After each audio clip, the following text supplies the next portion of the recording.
Dr. Kweku. I mean, I'm a treasurer for Ekumfi Abor Professionals Association. Now, in the Yabaha, no, Tabia, where Nanam we see automation and any man, and I for to the bus, and then pay for I would tell waiting for patrons for the shares.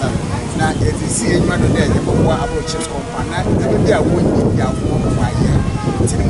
Then share the 50-seater share, it's your toilet and facility, and center other hospital equipment. They carry a bottle of warm hand, but to make general and to operate very well. Yabaha, on it and they are. And if you're doing the year, you put either by the end of December, even a 2 Japan. Yes, one hour year, Akuffo Abor. And one or the other reason to move, but the best one, there's a change. Never broke on Abor, and it's about time we come home. Never be a crazy able to meet the other boy and man.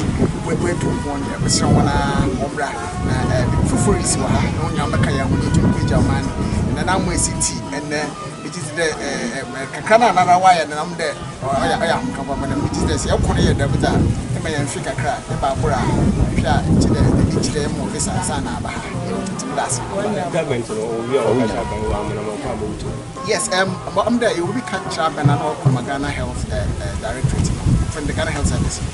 There's a few things I even offer the chief compound to me and another so you to use NHIS card and get to me that Ghana management also discuss and pressure. See, I is which is there also some administrative I'm empowerment to across the environment. Now, we are with 2 bahana at least for the starters. I will say this or I am some having to hand them able to that or any other facility and teacher. At least I try hand and to that. It's about the or any ties in the side, no need autonomy of the chief compound that we have here. So that's what I would say. Thank you.